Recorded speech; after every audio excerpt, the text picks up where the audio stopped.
Yeah, man. So when did you kind of like start fucking with the rap music and start like actually recording and things like that, and what drove you to it? It was actually like 10 years ago to this date Yeah. I started actually recording and making shit. And it's like, to be honest and shit, I didn't even want to make music growing up. Like, I know that's like the cliche story, like a lot of people say and shit like that. And it's just like, I started wanting to do music when I realized, like, to be honest, I ain't have no fucking plan. Gotcha. I would play sports and shit, but I was doing, street shit, like, not focusing any specific place. I was just worried about getting money because I wanted finding things. Yeah. But it's like I had no real plan on how I was gonna acquire that shit, you know what I'm saying, and no skills. And I went to college and I was like, yo, I'm not fucking with this. I felt like, and I was paying out of pocket too. And that shit's not easy when you have to go pay a tuition, pay for books, work a job, you feel me? And my city's expensive, you feel me? It's like, they try to tax you on everything. So even at that time, like, gas was like $5 a gallon and shit. Yeah. So I'm like, but the point is, like, yo, then I started realizing, like, yo, I got a story to tell.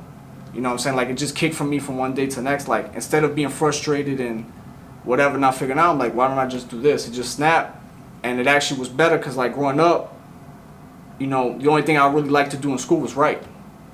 Like, I would get a lot of teachers telling me, oh, shit, and winning awards for writing, but I was horrible in other aspects, and my behavior was bad, but I always liked writing. I feel like if you could tell a story, that's amazing because you could capture somebody, you could also inspire them. And inspiration is something that's priceless.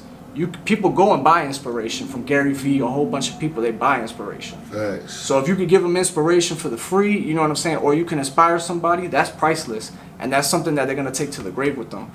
That's true. And that's what I realized with music, like, you can really, even if they're not taking the message from your music or whatever, they can look at your lifestyle like, this person I saw this person at this point, and now they're here, and they're in a whole different level, and they also enjoying life. You know what I'm saying? Thanks. I ain't gonna lie, people buy inspiration from different motherfuckers, man. It's crazy because I actually want to be one of them people that they buy it from. And I ain't gonna lie, and I gotta that. use that, and I gotta use that in the caption. I gotta use that in the caption. I'm letting you know right now, so when you see it, it's on the camera. Now you just put me on some game, because I look at this like, even with these interviews, I'm selling information. Big time. Like, I watch your shit as a fan. Like, I've been tapping in, and that's how I learn more about the market too. Yeah. And it's like, like, on a personal note, I saw you, like, you went through like a little loss with your camera. Oh yeah. Getting taken and shit. Yeah. But you see, when you go 2-3 years from now and you tell that story, that's inspiration.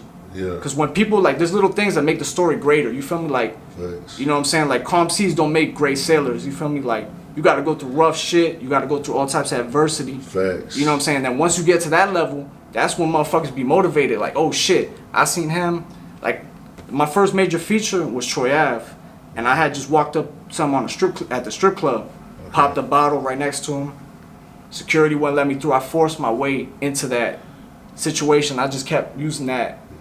Whatever broke me before was not gonna break me going forward. It was gonna make me even go harder with this shit. You feel what I'm saying? Okay. You know what I'm saying? Like, and that's the shit when you talk about inspiration. People, they buy into that. Like, the Michael Jordan documentary. That's a perfect example. Yeah. Once you tap in, you watch that shit.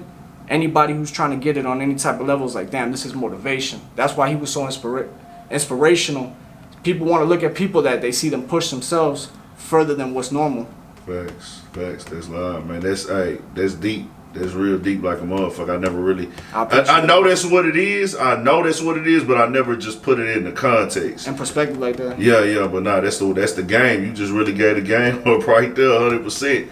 So you start fucking with the music, right? And how was it for you at first? Was it cool? Was it like you fucking with it, or you was like, oh, I suck, or how was it? Oh yeah, I was terrible. You feel me? Like, you know what I'm saying? It's like, it started with, like, cause in the beginning we had nobody really, like, that was like an example that did that shit. You know what I mean? Like, I seen people in high school doing it, but they was already done. Yeah. So we just bought really I sold my car. I went to New York, was trying to peep the scene, like, do I want to do this in New York? But I was just like, I didn't get the vibe. I'm going to go back to Miami. Yeah. Go back, I sell my car. My car was like a little fucked up. Sold my car, bought an M-Box. My boy cashed out one of his little grants and shit. We just put a little studio in my crib. Yeah. And we started working out that studio, and then gradually taking from there and just doing shit with no, like, pushing myself. Like, I knew I would be terrible, but I would be in the closet doing 50, 60 takes and trying to get it right. And then, like, taking the criticism from others and the advice. I feel like that's what shuts a lot of people down. Is like, when you tell people some shit and it's criticism or constructive criticism, it's gonna hurt sometimes, especially if you care about what you do. But you got to be able to take that shit and adapt, because just in sports, your coach is gonna tell you, yo, you should have shot it this way, and if you just be like, oh nah, but you got to take that shit and keep going. So it's like, yeah, I was horrible, I feel like, in the beginning, and I didn't even know how to shoot a music video.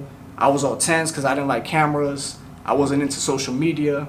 Gotcha. You know what I'm saying? Like, so you had to come up the hard way. Yeah, you had to really get out your shell. I didn't even smile in pictures. You know, when they take the school pictures and shit, my mom would always be high, like, yo, you didn't even fucking smile for this picture I just paid for to put in my office and shit. Yeah. I'd be like, oh, you know, like me mugging or not smiling because I wasn't confident in front of cameras. Yeah. I didn't understand until somebody broke it down to me, but I already had did it. But to break it down to other people, it's just a box that's recording. Facts. Like, if you start looking at it like, oh shit, I'm camera shy. Like, I know you have people probably before, like, let me put you on camera, and they're like, they get all scared. Yeah, facts. But it's like, facts. just be yourself. You know, it's just a box that's recording. Yeah, I done people first interviews who got a name in the city a little bit or got a buzz or with a good team, and we had to restart that shit over like 10 times because they was fucking nervous and shit. And then they'll be like, they'll see me one time like, hey, let's do the interview, then I'll be ready to do it. Right.